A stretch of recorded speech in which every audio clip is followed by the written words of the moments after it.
Forget gurus. Forget anyone claiming to be an online business expert without going through the challenges of entrepreneurship themselves. The Real Money, Real Business podcast is here to prove the best insights in online business comes from your fellow online business builders. We dig into stories of entrepreneurs selling their business on the Empire Flippers marketplace so that you can learn how they made their business profitable, how they overcame obstacles, and what lessons they learned in their online journey. If you want to take your business and your knowledge to the next level, you've come to the right podcast. Let's get started. Hello everyone, Craig here with another great business to discuss on this episode of the Real Money, Real Business podcast. Today's guest is Elena, and she's selling her Amazon FBA business on the Empire Flippers marketplace. So welcome to the show, Elena. How are you doing today? Yeah, thank you for the invite. Very well. My pleasure to have this interview together.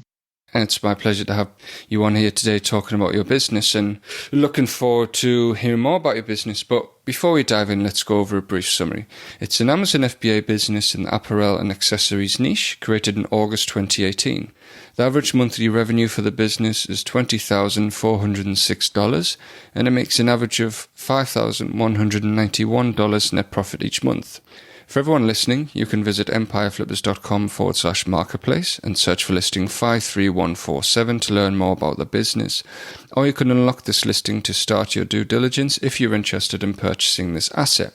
So now that I've given a general overview of the business, let's have a look at what's included in the sale. We have the Amazon Seller Central account with 10 SKUs, 2 branded domains, a trademark, an email list with 129 ManyChat subscribers, 300 warranty subscribers, and 100 newsletter subscribers. We have social media accounts with Facebook and Instagram, have SOPs, an ebook, and the supplier contracts and relationships. And it's also important to note that inventory is not normally included in the list price, but further details can be provided to active buyers. Okay, Elena, now let's hear from you. Can you tell us a little about your background in building and running online businesses? Yeah, sure. So I have started by the end of 2015 to play with this business idea, and I became very, very interested and curious to learn more. Back then, I was an employee, and I remember that I was listening audios and different podcasts during the lunch break. And in the community that I was part in, there was a lot of buzz over this business potential, the private label business. And the beginning, it seems a bit too simple to be truth. So I needed a bit of time to actually start, around 2 years. I've enrolled to different Amazon courses, but I only started at the end of 2017 when I understood that if I don't choose to actually dive in with full power, I will always regret for not giving to this business a full chance. So that was basically the start, a lot of interest and curiosity and willingness to learn.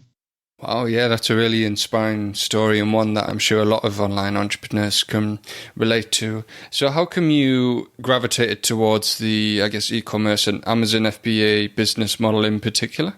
It was also by chance, but also the FBA business fascinated me from the moment I heard about this opportunity, because you can design your own products by using the existing information on the market, which I find amazing. You only have to actually your homework quite well. So you have, in order to understand what would be meaning a better product or a better offer.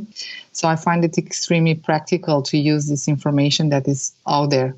And in the same time, challenging and rewarding. It's a bit of like a game. And I like the fact that it's a completely remote business. Everything can be done with a laptop. You order production, have it shipped to an Amazon warehouse, and later you present your products through an Amazon listing in a way that will address specific needs of the customer. So you're like a creator, and you use this amazing platform that Amazon is offering to the sellers, obviously with a lot of challenges, but I connected a lot to the beauty behind, more to the challenges. Absolutely. Yeah, that's a really great breakdown of what it's like to be an Amazon seller, especially saying it's like a game. I'm sure a lot of people can relate to that. So you started studying about Amazon FBA, and then you decided to launch the first business. So what was sort of your process for getting started with this business that we have for sale today? I enrolled to a course that was really important because that in this way I actually created a network of people. Only some of them I still keep in contact. But at the beginning, it was really important not to be completely alone. and then just dived in directly to search for the product. I understood what are some criteria that I should follow and didn't actually respect those criteria, but were useful at least to have a bit of guidance at the beginning, and just search products. And the more I searched for opportunities, the more I understood. So it was learning by doing, I would say. Yeah, absolutely. And it seems like your product research paid off, because the products you have for sale have got 97% positive reviews and got excellent reviews from all your customers. So yeah, it definitely seems the right choice with the products. And how come was it that you chose this niche in particular? The niche, I would say, understood that it's part of the four main categories, the four main niches on Amazon, which are baby, sports and outdoors, home and kitchen, and beauty and personal care. So I wanted to choose a product in a niche where I knew that will always be demand and people will be interested to buy our products all time of the year. So I knew spot on that I don't want a product that is dependent on a certain time period of the year. So I dove into this direction. And as I said, the more you learn, the more you explore, the more you understand. So yeah, it was a step-by-step choice. And obviously the suppliers are also playing major role, because even if you're finding a great product, and I've done at the beginning some experiments in this sense, where I found some products, but I didn't find the suppliers. So it has to be a match. You have an idea for a product, you know how you want to improve, but you also need to find a good business partner, because as long as you're not able to deliver the quality, or the supplier doesn't speak English at a level that could afford you to really communicate, then it really becomes a big headache. So I found this first supplier in one of those four categories that I mentioned. And if along the way I changed the supplier and I found a much better one, it was a good start, I would say. So it was also a bit of luck, a bit of work, a bit of chance, and this super willingness to make things work. Absolutely, yeah. That's all makes a lot of sense. And as a result of your hard work and bit of luck, your business has been earning consistently over the last 12 months at least. So actually, I'm curious as to why you're selling the business at this point. Yeah, good question. We decided to sell our business because we understood that we have somehow reached a point where we need more cash in order to expand and further develop our private label business. And for example, if you want to bring new products, new variations, you need money. If you want to really start delegating, you need a team of virtual assistants, and you have to have cash in order to pay them at the beginning to learn. If you want to extensively promote your business outside Amazon, you need cash. So everything revolves somehow around capital. And also myself, let's say on the personal level, I want to replicate the same success by launching a new FBA business, because we already know the business model is quite easy now. So with more capital, with the know-how that we have gained along the way, we can accelerate the process much faster because we already know the formula. So we only need to find another new product to start another brand that we believe in, and, to continue doing what we've done. So that's the main reason. We understand that the business reached a point where the brand is stable. It's a recognized and a cherished brand on the market. And with a bit more capital and support and more energy, time, money, it could be, why not become an international brand? Absolutely, yeah. And to stay in that trail of thought, is there anything that you've learned from growing this business that you will apply to your private label brand? Yeah, I've learned a lot. And to be quite honest, I would adventure saying that our private label business was somehow a business school in itself. Because as I said, everything that we learned, we can apply to the next private label business, but not only. I think I would say to any online business out there. So we learned, obviously, how to create a product from scratch, from the designing it to the final production.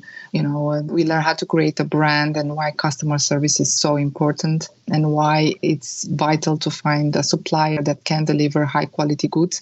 We learned that by doing. At the beginning, as I said, we didn't find the best supplier out there, but it was good enough to start the business. What else did we learn?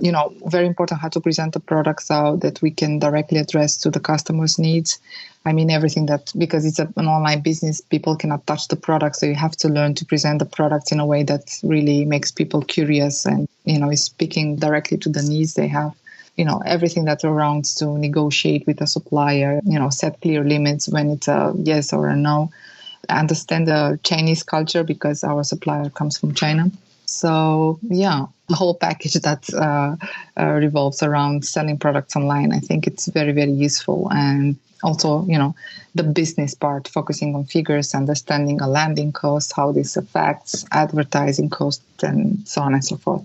Absolutely, yeah. There's certainly a lot of factors to consider when building a business. You have to wear many hats, as I say. And yeah, so it seems like you've done it very well with this business. But is there anything that you tried that didn't work out for you? Oh, yeah, a lot of things at the beginning. For example, I remember, I think starting with the second production, the former supplier produced brown color instead of the gray one. And the gray one was the main, let's say, the main variation.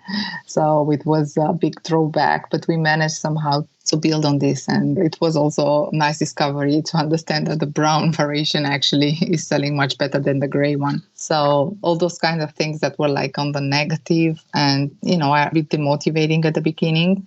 I think it's very important for an entrepreneur to keep going and I remember I've been creating a Facebook group with different sellers, and I just started asking questions. What would you do? What would you do? And I gained different perspectives, and I managed to unblock the whole situation and to turn things in our favor. So I think it's very important to have this mindset of focusing on solutions, not becoming desperate, but rather than doing this to be focused on what would be the next step. So this I learned on the way, and something that didn't work sometimes and stress myself and didn't manage to be like quite in the balance, but it's something that you learn on the way, to be a bit detached, obviously to be involved and give your best, but also to be detached so that you can see the picture from above and understand really also the strategical decisions that you have to take and be on the business, not in the business. And this is something that you learn along the way, no matter the business that you're involved in. Yeah, it sounds like it must be difficult to sometimes not get too emotionally involved, but it's a big part of your life then as an FBA. So yeah, it's certainly, it sounds like a struggle a lot of people deal with, and it's certainly relatable. So you talked about presenting the products rightly so it engages people. That relates to sort of your marketing, and what is it that you do to market your products for this business? We are selling our products on Amazon US. This is the only Amazon platform that we are selling. We are not doing, I would say, we don't do anything special in the sense of other than promoting the business with the PPC, which is the service that Amazon provides for the sellers. We don't do anything in particular. We tested how it works for the last product that we have launched, and we were amazed to see how well Instagram platform works for our products. We wanted to gain a bit of social proof. So since our products are also fashionable and functional in the same time, a lot of influencers, women in particular, for the third product that we launched, were interested to present and also to promote the products to their audiences. And it was a very nice discovery. And obviously, something that I would have in mind is, for example, Google My Business is something that is free. It doesn't take more than just, creating a constant content. And this would be the next thing that, I would want to focus on until we sell, going a bit outside Amazon. Obviously, on Amazon, the biggest, benefit is that people are already, focused on buying. You don't have to convince them. You have the huge database, millions of clients that they enter Amazon to buy products. But going a bit outside and gaining a bit of awareness, I think it's very useful for the brand. So it's something that I would highly advise the future buyer and ourselves. As I said, I want to explore just because I'm very curious, and I heard there are good results. And as I said, with Instagram, we also already gained the results, and we know we can apply the strategy for the other products that we have. Absolutely, yeah, that's great for a buyer to know that Instagram is a channel that has been tested and shown to work, so it certainly could be a growth opportunity for them to consider.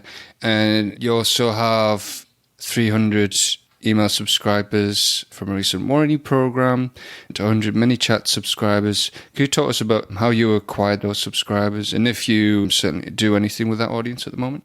Actually, they are earned like in the last month because I didn't have the time and the resources to focus outside Amazon.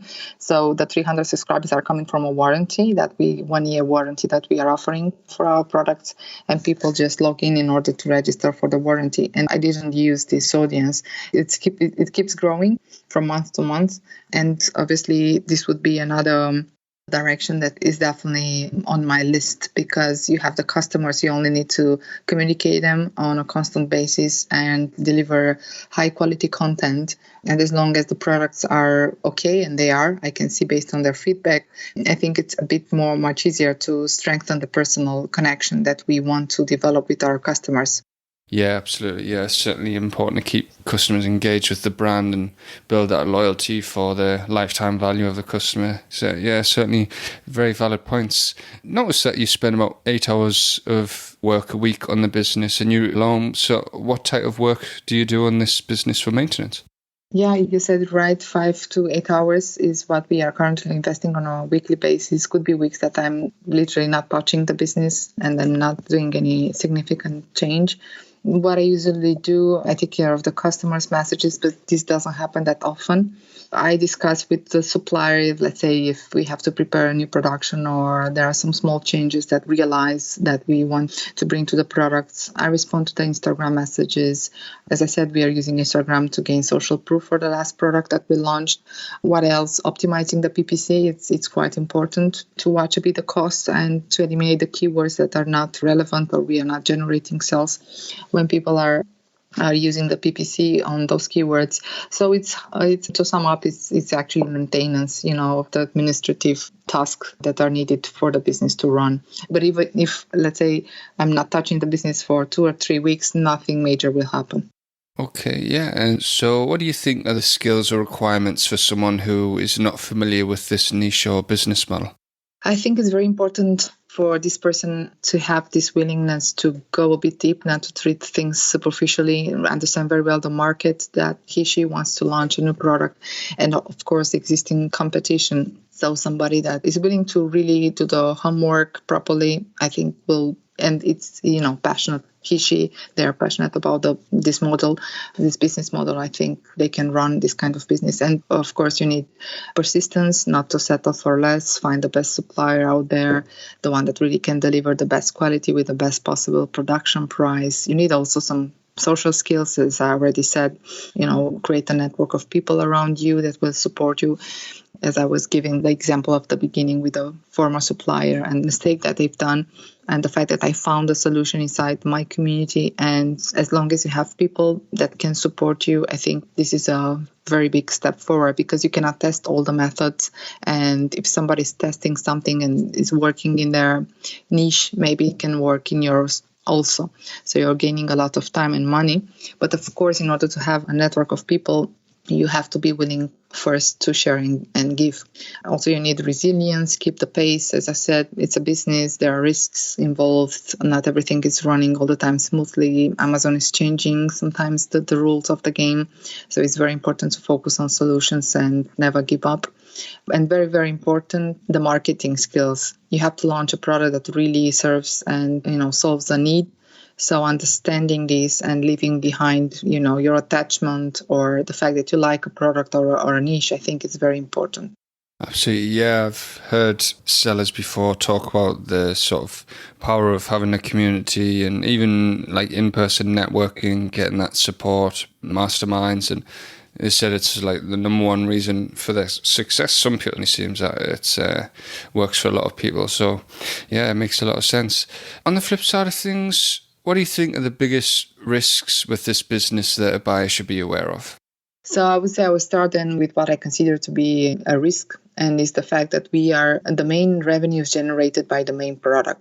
So I would say by expanding the brand, so you're actually dividing the revenue and you have more than one engine product, let's call it like this, will definitely lower the risk.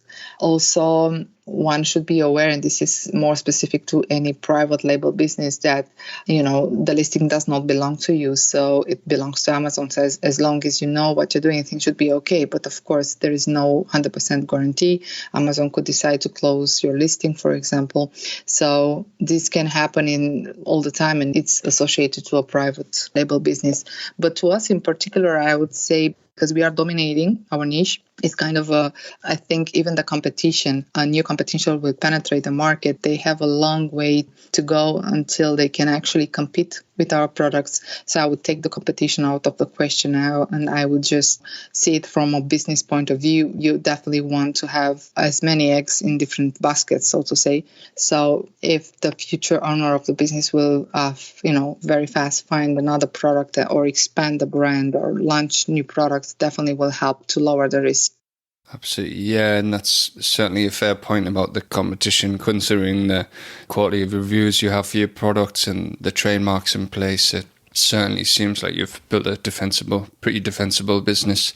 Excellent stuff. So overall, putting yourself in the shoes of a buyer, why do you think this is a business worth buying?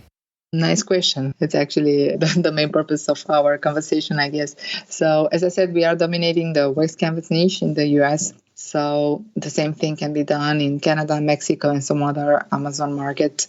And these are actually low-hanging fruits because you only need to ship out, goods to an Amazon warehouse. For Mexico and Canada, you can use exactly the same listing. The reviews will be accumulated. So that's something very easy to be done. Then, on a personal level, I have grown this business while raising a very small kid. My son was actually 4 months old when we launched the first product. And I was also employed until the end of 2019, stayed at home with my son until last September. So my resources were somehow limited. A person with much more capital, company, somebody that has the money to invest and grow the business much faster will definitely and build on what's the basis of the business and what we have managed to create until now. I think these all are reasons to believe that the business can grow much faster. I said we only explore the US market. Germany could be a very interesting market. Another major asset is the fact that we have an excellent relationship with the current supplier. The quality of our goods is excellent, and if the future owner wants, to put out there on the market to launch new products, I think it's a very good opportunity to build on the relationship that we have already created with the supplier, knowing that the quality is already met. So these were some important aspects that I consider like major assets in somebody that's considering buying our business. Absolutely, all great stuff. So, regarding the sale of this business, would you commit to a non-compete? This means actually not to launch similar products in the same niche, right? Yeah, general business in the same niche, quite right. Yeah, definitely. And how much support are you willing to offer buyers? Are you going for the standard 30 days of email and Skype support? Yes, and beyond the standards, if there will be the need, in the sense that we want our brand to really become an international brand. And we want to support a future owner in this direction as much as we can. We really believe in our products. We design them from scratch. We put a lot of, heart and sweat and soul. So if we can support, and if there will be the need for this, we want to offer the support. Yeah, I'm sure I appreciate that. Big well done for growing this business to where it is today. So, yeah, and as for sort of negotiations, are you open to negotiating something like an earnout? Yes, we are open, but this is not the first option on our list. But we are open, I said. And why is not the first option on our list? Because we want to cash out as soon as possible so we can focus on the next business that we want to develop. And this would be our main priority, to actually have the capital, as I said at the beginning of our discussion, so that we can accelerate and use what we already know and the knowledge that we gain to put it at work. But I'm open. Let's see the offers that we receive, and of course, we will choose the best one that is suiting our needs. Okay. Is there anything else you'd like to share that I might have missed? Yeah, we pretty much covered everything that was important to mention. Yeah. Yeah, it's been a great interview. Very interesting story, and sounds like a great business. So thank you very much for your time, Elena. It's been great talking to you. Yeah, thank you very much for your time also. I really appreciate and wish you all the best. All right, everyone. Thanks for listening. To learn more and see if this listing has already been sold, head over to empireflippers.com/marketplace and search for listing 53147. If you're watching this on YouTube, click the link in the description to go straight to the listing. Once you've unlocked this listing, you'll be given everything you need to know about this business. So until next time, enjoy your digital journey.